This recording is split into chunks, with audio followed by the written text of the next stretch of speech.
Let me get our guests, Najeeb and Aretha, to comment on that. The age of reason. I like that. I mean, I think Nick has hit on a little pulse there. So here's I'm big on concrete ideas. So here's what I think the age of reason entails. One is that we realize that political leaders and parties aren't going to make things better for us because it's not in their best interest, including Aretha's conversations about war. Who does that benefit? If we look, it always benefits a few powerful people.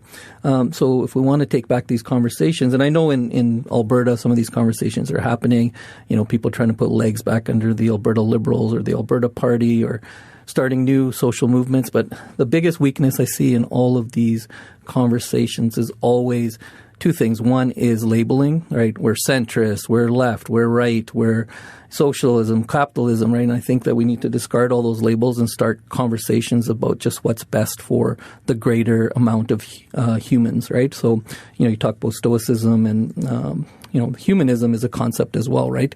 Looking at things from what benefits or at least does the least harm to the most amount of people.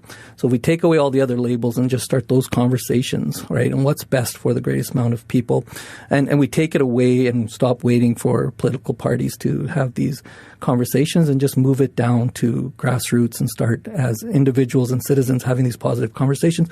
And the best way, again, in the age of reason, is to first discard all those things that we disagree about and fight over and just start making a list of the things that we can agree about, right? One of the things, we have a very vibrant community league up here in Edmonton that get very involved in elections. So I think, if community leagues, organizations like community leagues could take this on and, pull together forums and town halls, and so we can start these conversations and at least start making a list of all these things that we can agree on and move forward on.